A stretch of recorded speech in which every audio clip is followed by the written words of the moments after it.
Good evening, I'm Isley Herschel. Thank you for joining us. Sarah Smith has the evening off. Our top story, Georgia State Patrol are asking for help identifying a person of interest connected to a deadly hit and run.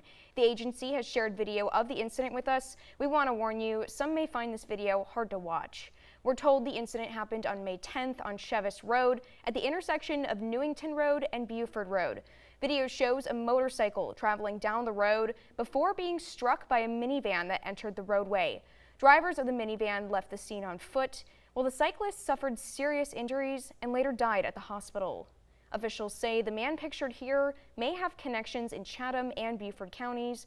Anyone who can identify him or may know where he is asked to call Crime Stoppers at 912-234-2020. Hardeeville officers involved in a deadly shooting of a suspect back in January should not be prosecuted. That's according to a South Carolina Law Enforcement Division investigation. It started in the early morning of January 26th when Jaden Holloway Caldwell was caught on camera breaking into a car at a Hardeeville motel. Two officers tried to take Caldwell into custody, and he resisted. During the scuffle, one of those officers was shot in the leg. When another came to the scene, SLED says Caldwell pointed a gun at him, and he was in fear for his life. Another officer going so far as to say to himself, "This is it. I thought this was my time."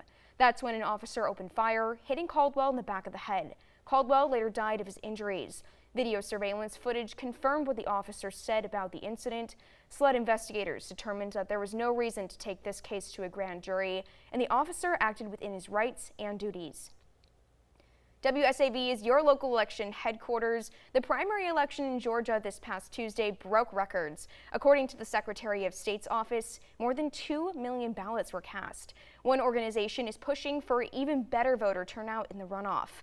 Multiple races, including the hotly contested Republican governor's race and the U.S. Senate race, are headed to a runoff on June 16th. Early voting is June 8th through June 12th. May Matters is a coalition made of 250 leaders across the state, and they want to make sure voters don't forget to show up to the polls. Data shows that primary runoffs see a drop in voter participation of 75% or more.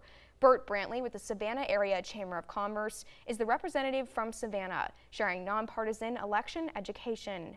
It is really easy to vote in Georgia. We have multiple days of early voting, multiple locations all over Chatham County. And then, of course, on Election Day, plenty of polling places open across the county as well. So I think that the access is there. It's just we need the interest and we need the excitement and frankly, we need the understanding of how important these elections are.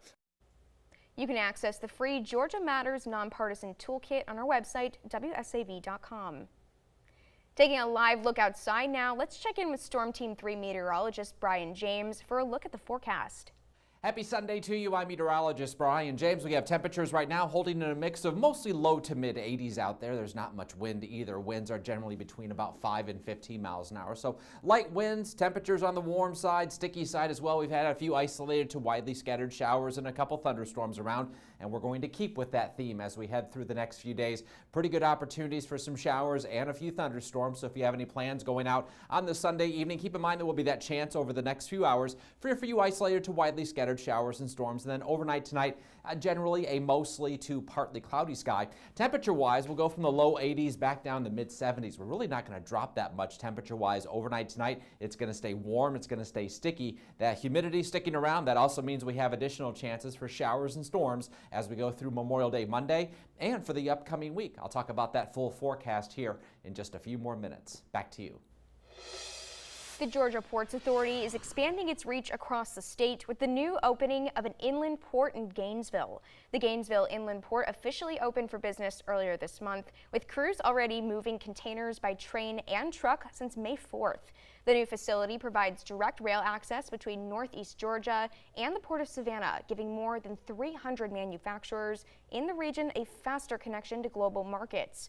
Once fully completed, the facility will be able to handle up to 200,000 containers each year.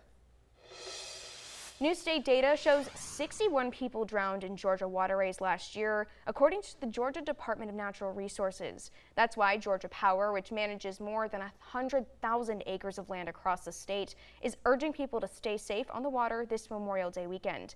WSAV's Archith Chaudhry reports. Large crowds expected at lakes and campgrounds this Memorial Day weekend. Georgia Power is pushing its Splash water safety campaign. The campaign urging adults to supervise children, wear life jackets, and check water depth before diving or jumping in. We're hoping to avoid drowning accidents, especially in lakes that are near some of our infrastructure and dams. Protect yourself by wearing a life jacket and listen out for any sirens or alarms that are near our infrastructure. You will hear a very loud alarm. If there are any emergencies, look out for flags or safety precautions from our team members. The company also wants people to watch for electrical hazards near docks, boats, and marinas where water could become electrified due to faulty wiring. So water near the boats may be electrified, so avoid jumping in water near the boats or near the dock, and then make sure you look before you leap. You never know how deep the water is, especially once you get deeper out there in your boats. Make sure you look exactly where you're going. If you see something, say something out at the lakes. We do have team members that work around the clock to make sure our lakes are safe, but we want people to be safe out there, so make sure you throw out a life jacket. Children, older adults, or any adults, just make sure you have a life jacket. Georgia Power says it does not inspect privately owned boats or docks, but recommends using only marine-rated electrical equipment near water.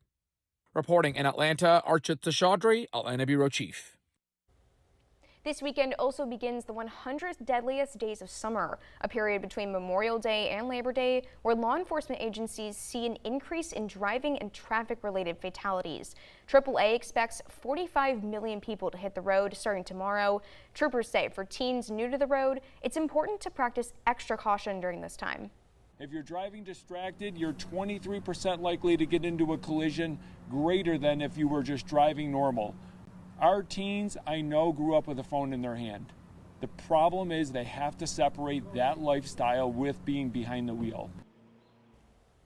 State troopers say driving while distracted, speeding, and driving while intoxicated are the main causes of accidents during this time.